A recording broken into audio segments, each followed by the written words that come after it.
Le armi, lo Steaua, finisce, il Milan vince queste fasi esaltanti.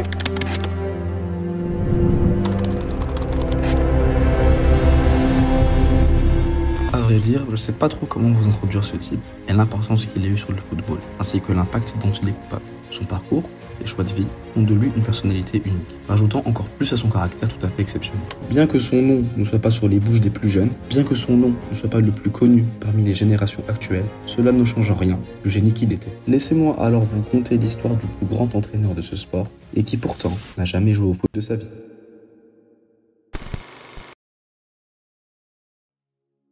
Le 1er avril 1946, à Fusigiano, va naître Arrigo Sacchi dans la commune d'Émile-Romagne, en Italie. Il naîtra dans une famille de cordonniers, comme quoi on change pas une équipe qui gagne, et sa passion pour le football va s'étoffer assez rapidement. Mais malheureusement, il n'atteindra jamais le niveau professionnel et ne se contentera que des classes amateurs. Pourtant, une envie naquit déjà en lui. Cette envie était de ne pas être celui sur le terrain, mais celui sur le banc de touche. Et pourtant, ce n'était pas gagné d'avance. Son maigre CV fera qu'il débutera dans les classes jeunes d'un modeste club italien nommé AC Senesa, tout en travaillant en parallèle dans l'usine à chaussures de son père. Cependant, malgré le manque criant de temps, il va s'avérer que les méthodes de Sacchi et sa façon de voir le jeu étaient déjà très peu orthodoxes, et on verra par la suite en quoi elles l'étaient. Il va gravir les échelons petit à petit, de 1977 à 1985, passant par les jeunes de la Fiorentina notamment, avant de tomber sur le premier tournant, si je puis dire, de sa carrière. Un tout petit club italien du milieu des années 80, naviguant entre la 3e et la 2e division italienne, va bénéficier du soutien économique d'un des plus grands entrepreneurs italiens, propriétaire de Parmalat, un certain Callisto Tanzi. Ce dernier va tout faire pour redresser le club et lui faire atteindre le stade de la Serie A pour la première fois de son histoire. Pour ce faire, il va donc se lancer à la recherche d'éléments sportifs qui pourraient l'aider à atteindre sa quête. Il va donc repérer un certain Arrigo Sacchi et l'embaucher en tant qu'entraîneur de l'équipe en 1985. Pour le dire simplement dans un français extrêmement clair et limpide, Sacchi va juste donner une carrière à ce club qui deviendra 10 ans plus tard champion européen. Il va les faire passer de la série C à la série B en une année, en proposant toujours des principes novateurs qui permettent à Parme d'exploser leurs concurrents, qui avaient juste jamais vu une équipe jouer de la sorte. Pour ceux qui se demandent quelles sont les fameuses révolutions footballistiques dont je parle depuis le début, soyez patients, on y arrive très bientôt. Nous sommes en 1987, à l'occasion d'un match de coupe italienne où Parme va affronter l'AC Milan, fraîchement racheté par l'éminent Silvio Berlusconi, qui ne se présente pas, c'est l'un des plus grands présidents de l'histoire du foot, et qui a la volonté d'en refaire un grand club européen après le scandale du Totonero. Le match commence, les gens donnent Milan pour favori, évidemment, et pourtant c'est Arrigo Sacchi qui va s'en sortir vainqueur, 1-0. La presse italienne ainsi que le staff milanais est sous le choc. Et Berlusconi va décider d'agir et de faire un truc qui va changer le foot à tout jamais. Il va trouver le numéro de téléphone de l'entraîneur parmesan, l'appeler et le convaincre de venir pour le compte de la saison prochaine. Il avait remarqué un certain génie et une certaine créativité dans ce que proposait Sacchi, quelque chose d'inédit, que ce soit sur la manière avec laquelle il défendait, la manière avec laquelle il récupérait le ballon et surtout la manière avec laquelle il attaquait. C'est donc pour ça qu'il va se ruer sur le natif de Fusigiano et ce dernier va évidemment accepter. Mais non sans une certaine défiance des médias italiens qui déplorent le vide de son parcours en tant que joueur et même en tant qu'entraîneur. Un mec qui sort des bas-fonds des divisions italiennes ne devrait pas accéder à un tel poste sans avoir prouvé dans les grands moments, si ce n'est une victoire en Coupe d'Italie. Et Sacchi va avoir une inspiration géniale quant à une critique qu'on lui fera en conférence de presse concernant sa non-carrière de joueur professionnel. Je ne savais pas qu'il fallait avoir été cheval pour devenir jockey. Et très rapidement, laissez-moi vous dire qu'il va le prouver, à l'aide de son président. Ces derniers vont réaliser un véritable braquage sur le marché des transferts en ne se refusant absolument rien. Ils vont déjà s'offrir le prochain ballon d'or, que je ne vous présente pas, en la personne de Ruud Gullit, pour un montant record de 17 millions d'euros à l'époque. Ils prendront une autre sensation hollandaise qui va s'avérer être l'un des plus grands joueurs de l'histoire à son poste, Marco van Basten. Rien que ça. Ils vont aussi renforcer le milieu de terrain avec deux autres très solides joueurs italiens de l'époque, tout d'abord Colombo, mais aussi et surtout Carlo Ancelotti. Et oui, le même qu'aujourd'hui, parce que certains l'oublient, mais avant d'être un très grand entraîneur, c'était aussi l'un des meilleurs à son poste au milieu de terrain dans les années 80. Il faisait effectivement les beaux jours de la Roma. Sacchi a désormais construit la base de ce qui allait être son Milan, qu'on allait appeler le Grand Milan. Alors certes, le 11 type est monstrueux, juste regardez-le, mais c'est pas forcément ça qui fera la différence. Mais c'est comment Sacchi va articuler ses joueurs et la tactique qu'il va leur inculquer. Et pour ça, on va devoir aborder la fameuse révolution qu'il va enclencher et tout ce que ça représente. Mais d'abord, faisons un petit retour en arrière. Dans les années 60, un entraîneur argentin qui s'appelle Helenio Herrera va reprendre les bases d'un certain Karl Rappan, entraîneur suisse, et démocratiser le concept même de libéraux. Alors pour un petit peu remettre les choses dans leur ordre, à cette époque-là, la plupart des défenses étaient à 3 ou à 4. Quand vous voyez les grandes équipes, vous avez soit des systèmes hybrides, passant de 3 centraux à 4 centraux, comme on l'a vu avec la Hongrie, ou bien 2 centraux et 2 vrais latéraux, comme avec le Grand Brésil de Pelé, par exemple. Ilinho Herrera va donc prendre en charge l'Inter, s'instruire concernant les préceptes de jeu de Rapane et l'adapter en le rendant certes tout aussi solide défensivement, mais bien plus probant devant. C'est la naissance du Catenaccio.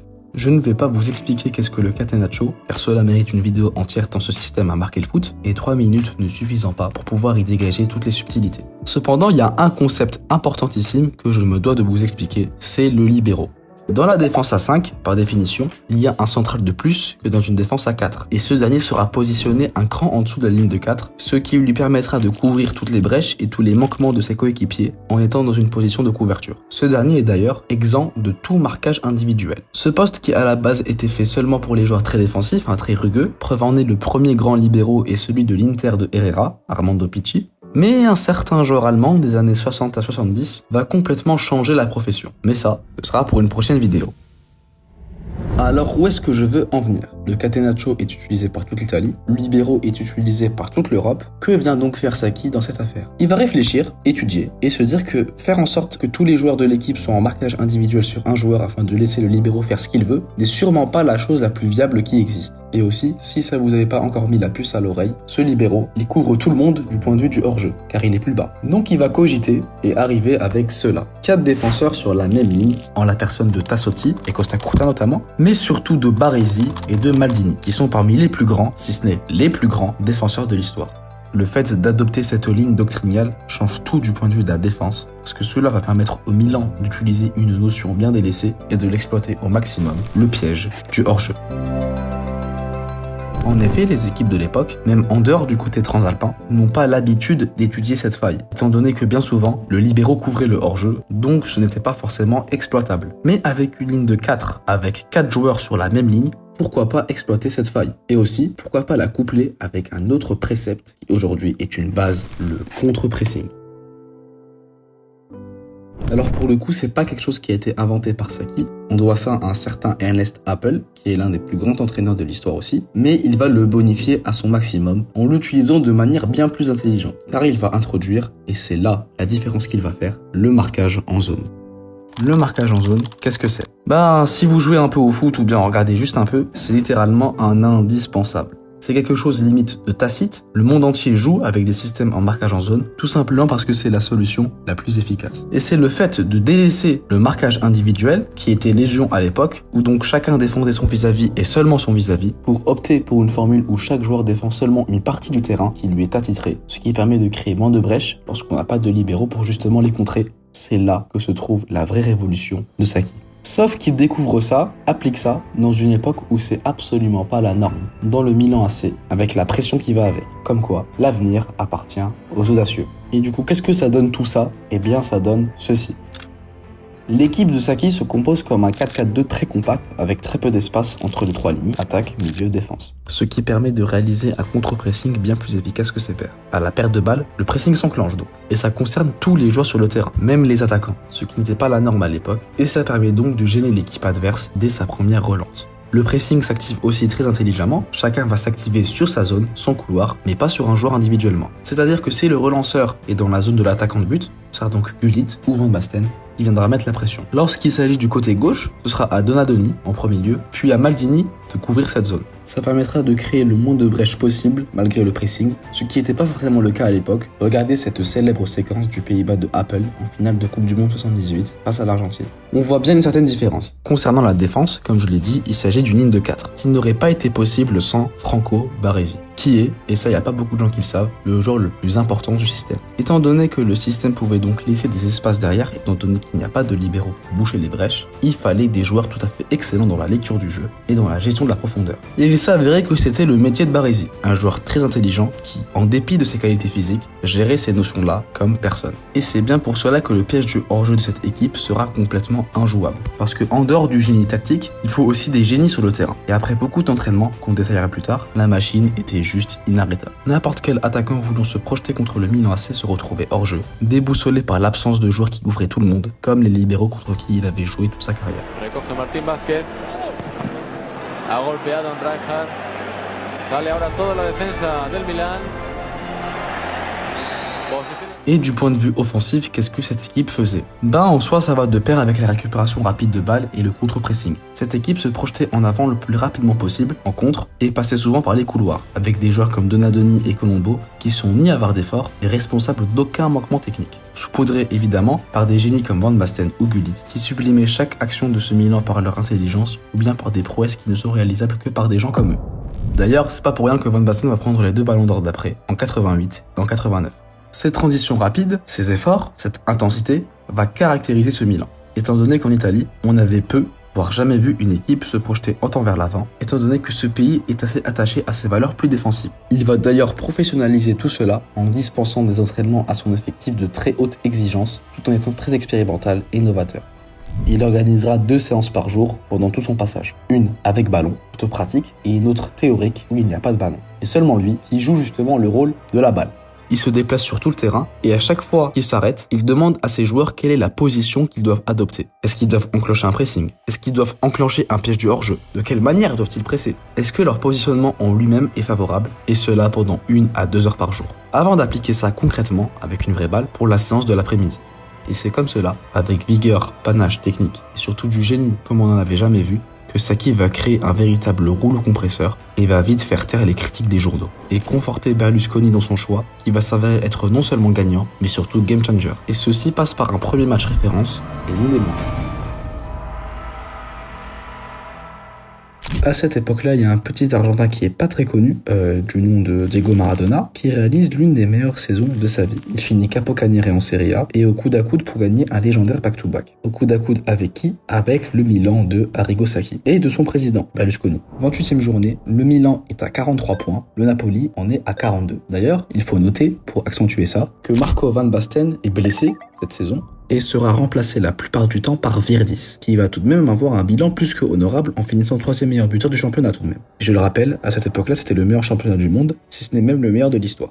Les pronostics sont partagés. Le Milan de Sacchi était si novateur, si impressionnant qu'on les voyait possiblement gagner. Mais le Napoli de Maradona était le Napoli de Maradona. Et Dieu sait que ce type-là était adoré en Italie. De plus, le match est à l'extérieur, au stade San Paolo. Et laissez-moi vous dire que ce qui semblait être un véritable test pour Arrigo va se révéler être bien plus qu'une réussite, étant donné qu'il va aligner son premier match véritablement référence avec cet effectif. Il va gagner ce match 3-2 et avec les honneurs de tout le monde. C'est la première démonstration de la méthode Sacchi dans un match important. Tous ces préceptes sont appliqués à la virgule près et les Napolitains sont bien souvent dépassés par la capacité de projection et de récupération de cet effectif, qui récupérait absolument tout, au milieu de terrain ou en attaque, grâce au pressing de ses joueurs offensifs, et qui, en cas où cette étape serait passée, se contentait de jouer un piège du hors-jeu imparable. Parmi les 3 buts du Milan, j'aimerais qu'on analyse le dernier, celui du 3-1. Observez ce qui se passe. Le gardien bloque la balle et en seulement 3 passes, le Milan va marquer. Ça passe d'abord par un service de Donadoni côté gauche, une très belle déviation, une déviation qui est vers Gullit, qui va physiquement réaliser un travail de titan en parcourant tout le terrain à toute vitesse, sur plus de 80 mètres, rappelons-le, avant de décaler Van Basten pour le but du break. Ici, on voit tout ce qui faisait que le Milan de Sacchi était le Milan de Sacchi. Projection rapide, acuité technique incroyable, intensité au-dessus de la norme. Le Milan gagnera ce title decider et à la 30e journée recevra son Scudetti. Sacchi est champion d'Italie. Et pourtant, ça ne fait que de commencer. S'il s'était arrêté là, cet entraîneur resterait déjà légendaire, pour avoir rehaussé le niveau de jeu d'un Milan où il y avait tout à reconstruire, et surtout pour avoir introduit dans le sport des notions et des innovations qui consistent en un changement de paradigme complet et irréversible. Mais il va avoir un autre objectif en tête pour la saison 1988-1989, où il va d'abord recruter Franck Rijkaard pendant l'été, pour remplacer ce qui semblait être son maillon faible, Alberico Evani. Enfin, maillon faible, on se comprend. Un profil bien plus rugueux, une véritable pieuvre au poste de numéro 6, un rock. En bref, l'un, si ce n'est le meilleur joueur de l'histoire à son poste. Et ce dernier va évidemment former un trio légendaire que vous connaissez bien. Sacchi ne va pas gagner la Serie A. Il va finir 3e, dans une édition où le niveau est démentiel, je vous laisse regarder par vous-même, mais son objectif sera en réalité encore plus grand, étant donné qu'il a acquis la qualification en Ligue des Champions. Après une vive frayeur face à l'Étoile Rouge de Belgrade en 8e de finale, ils vont se frayer un chemin jusqu'au dernier carré, où ils vont rencontrer...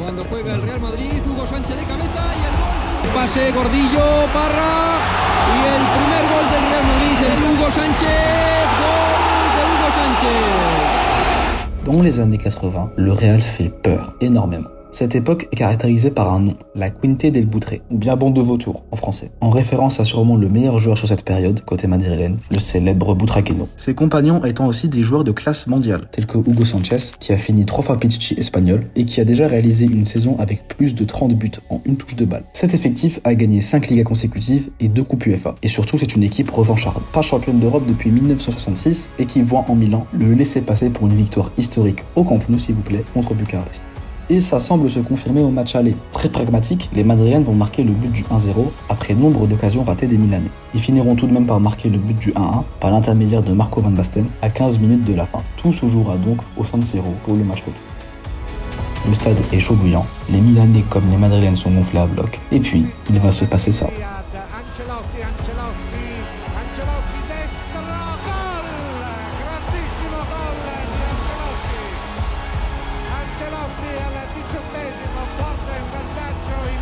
Non pas 1, non pas 2, ni 3, ni même 4, mais bien 5 buts à 0, après l'une des plus grandes performances de l'histoire des Coupes d'Europe.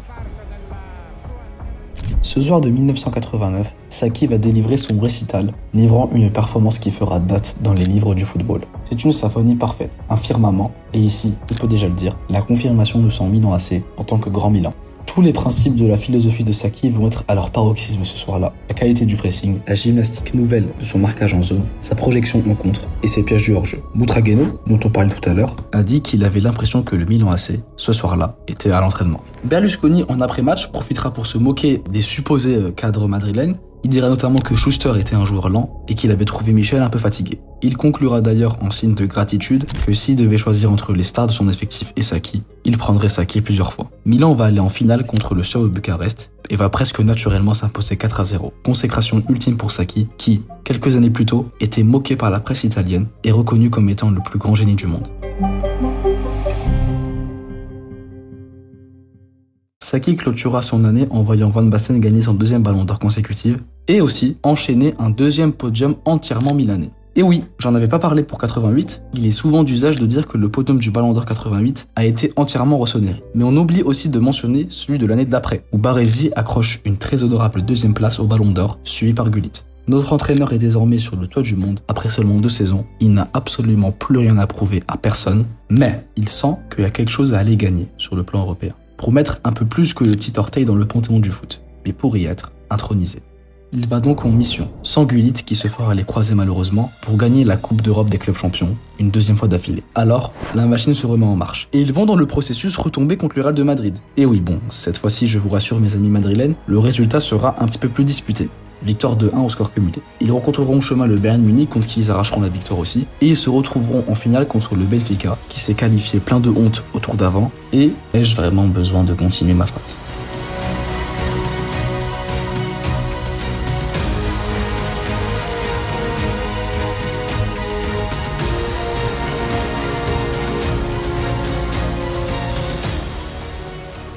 Ça y est, en 3 saisons seulement, Sacchi a tout gagné. Sacchi a tout conquis, que ce soit certes du point de vue du palmarès, avec aucun trophée manquant à l'appel, mais surtout en ayant dispensé à nous autres fans de foot l'une des meilleures équipes de l'histoire. Mais surtout encore, en ayant changé de façon indélébile le football. L'impact de Sacchi est tel que le libéro a complètement disparu, que toutes les équipes désormais défendent en zone, et le piège du hors-jeu est désormais répandu chez tout le monde. Jamais quelqu'un auparavant n'a eu autant d'influence sur ce sport en introduisant des concepts qui autrefois étaient simplement des partis pris, des façons de jouer au foot différentes, mais qui, au fil du temps, sont devenus des indispensables qu'on enseigne même au U9.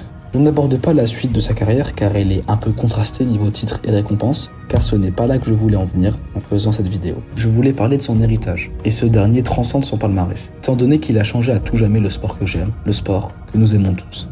Et c'est pour cela qu'il s'agit du meilleur entraîneur de tous les temps. Merci de m'avoir écouté, c'était l'ICF, au revoir.